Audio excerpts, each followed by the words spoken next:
এখন তোমাদের তিনটে ফিগার অফ স্পিচ নিয়ে আলোচনা করছি সংক্ষেপে। এক হচ্ছে সিমিলি, 2 নম্বর হচ্ছে ম্যাটাফোর, 3 নম্বর ম্যাটোনিমি। প্রথমে আসি সিমিলিতে। সিমিলি বলতে কি বোঝায় না, যে বাক্যালঙ্কারে অ্যাজ, লাইক, সো ইত্যাদি শব্দ ব্যবহার করে দুটি ভিন্ন শ্রেণীর বস্তু বা ধারণা বা প্রাণীর মধ্যে পরিষ্কারভাবে তুলনা করা হয়, সেই বাক্যালঙ্কারকে সিমিলি বা উপমা বলা হয়। উদাহরণ হিসেবে বলা যায়, the girl is as beautiful as a flower. এখানে এই বাক্যে দ্য গার্লকে একটা ফুলের সাথে, ফ্লাওয়ারের সাথে তুলনা করা হয়েছে এবং এই তুলনাটি পরিষ্কারভাবে করা হয়েছে অ্যাজ শব্দের ব্যবহার করে। 2 নম্বর উদাহরণ, I wandered lonely as a cloud. আইকে অর্থাৎ দ্য পয়েটকে এখানে একটা মেঘের সাথে তুলনা করা হয়েছে। এই লাইনটি নেওয়া হয়েছে উইলিয়াম ওয়ার্ডসওয়ার্থের ড্যাফোডিল নামক পোয়েম থেকে। এবং আইকে এই ক্লাউডের সাথে, একটা মেঘের সাথে তুলনা করা হয়েছে। এই তুলনাটি পরিষ্কার অ্যাজ শব্দের ব্যবহারের ফলে। 3 নম্বর উদাহরণ, the city wear the beauty of the morning like a garment. শহরটি পরিধান করেছে বা পরে রয়েছে সকালবেলার সৌন্দর্য, the beauty of the morning like a garment, একটা পোশাকের মতো। সুতরাং সকালবেলার সৌন্দর্যকে এক পোশাকের সাথে তুলনা করা হয়েছে। যেমন আমরা পোশাক পরিধান করি, শহরটিও সকালের সৌন্দর্যের পোশাক পরিধান করেছে। সকালের সৌন্দর্য বলতে সকালের উজ্জ্বল সূর্যের আলোর কথা বলা হয়েছে। সকালের সূর্যের আলোক রশ্মি শহরটি পরিধান করে সুন্দর দেখাচ্ছে, যেমন করে এক ব্যক্তি তার পোশাক পরিধান করে সুন্দর দেখায়। এই গেল সিমিলি। 2 নম্বর ম্যাটাফোর। ম্যাটাফোর বলতে কি বোঝায়? ম্যাটাফোর সিমিলির মতোই, পার্থক্য এক জায়গায়। সিমিলিতে তুলনাটা পরিষ্কারভাবে দেখানো হয়, কিন্তু ম্যাটাফোরে তুলনাটা পরিষ্কারভাবে দেখানো হয় না, পরোক্ষভাবে দেখানো হয়। তুলনাটা বুঝে নিতে হয়। যে বাক্যালঙ্কারে অ্যাজ, লাইক ইত্যাদি শব্দ ব্যবহার না করে দুটি ভিন্ন শ্রেণীর বস্তু বা ধারণা বা প্রাণীর মধ্যে পরোক্ষভাবে তুলনা করা হয়, সেই বাক্যালঙ্কারকে ম্যাটাফোর বা ইমপ্লায়েড সিমিলি বা রূপক বলা হয়।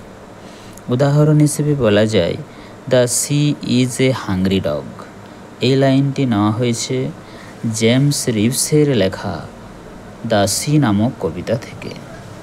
এখানে সমুদ্রকে একটা ক্ষুধার্ত কুকুরের সাথে তুলনা করা হয়েছে, the sea is a hungry dog, কিন্তু তুলনাটি পরিষ্কার নয়, যেহেতু অ্যাজ, লাইক এরকম কোনো শব্দের ব্যবহার এখানে করা হয়নি। সুতরাং এই বাক্যে যে ফিগার অফ স্পিচের ব্যবহার হয়েছে তার নাম ম্যাটাফোর। 2 নম্বর উদাহরণ, the city is the heart of London. শহরটি হচ্ছে লন্ডনের হৃৎপিণ্ড। The city is the heart of London. এখানে লন্ডন শহরকে এক ব্যক্তির হৃৎপিণ্ডের সাথে তুলনা করা হয়েছে। এক ব্যক্তির হৃৎপিণ্ড যেমন তার শরীরের সবথেকে মূল্যবান অঙ্গ, শরীরের অংশ, শরীরের part of the body. Heart is the most important part of a human body. ঠিক একই রকম করে London is the most important town in England, as London is the capital of England. London হচ্ছে ইংল্যান্ডের রাজধানী, তাই লন্ডন শহরটি ইংল্যান্ডের খুব গুরুত্বপূর্ণ একটা শহর। ঠিক একই রকম করে যেমন একটা হৃৎপিণ্ড একটা মানুষের সবথেকে মূল্যবান অঙ্গ। তাহলে এখানে লন্ডনকে এক ব্যক্তির হৃৎপিণ্ডের সাথে তুলনা করা হয়েছে এবং এই তুলনাটি অপরিষ্কার, যেহেতু এখানে অ্যাজ লাইক এরকম কোনো শব্দের ব্যবহার করা হয়নি। সুতরাং বলা যায় এই বাক্যে ম্যাটাফরের ব্যবহার রয়েছে। এবারে আসা যাক ম্যাটোনিমিতে। ম্যাটোনিমি শব্দটি গ্রিক শব্দ ম্যাটোনিমিয়া থেকে এসেছে। ম্যাটোনিমিয়া স্পেলিংটি হচ্ছে METONYMIA, ম্যাটোনিমিয়া। ম্যাটোনিমিয়া থেকে ম্যাটোনিমি শব্দটি এসছে, যার ম্যাটা মানে চেঞ্জ, পরিবর্তন, এবং ওনামা মানে নেম বা নাম। সুতরাং ম্যাটোনিমি মানে হচ্ছে the change of a name. তাহলে ম্যাটোনিমিতে কি দেখা যাবে? একটা নামের পরিবর্তন দেখা যাবে। একটা নামের ব্যবহার থাকবে কিন্তু অন্য নামের অর্থ বোঝাবে। এই বাক্যালঙ্কারে যে বস্তুর নাম উল্লেখ করা হয় সেই ব্যক্তির অর্থ প্রকাশ না করে তার সাথে ঘনিষ্ঠ সম্পর্কযুক্ত অন্য বস্তুর অর্থ প্রকাশ করে। সুতরাং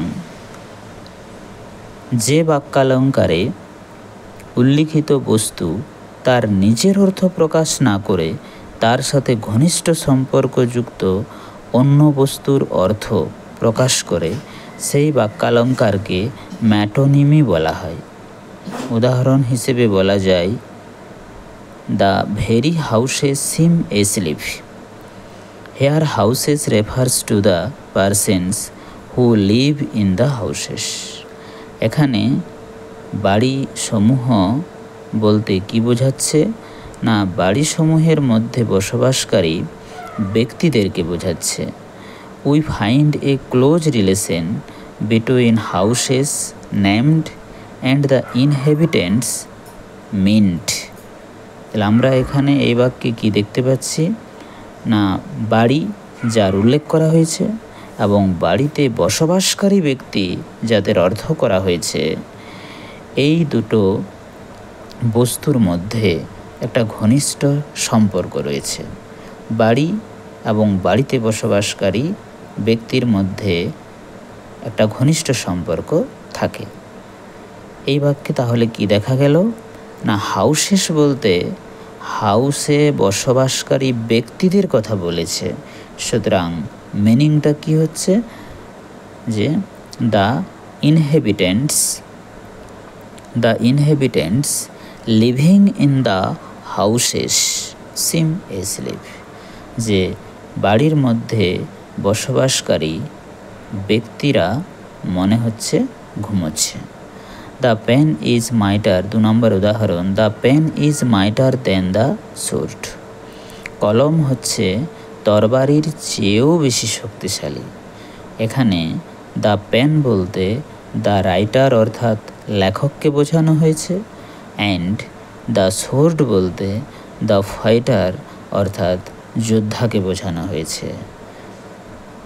সুতরাং ম্যাটোনিমি বলতে যা বোঝায় তার অর্থ আশা করি ক্লিয়ার হয়েছে। Thank you.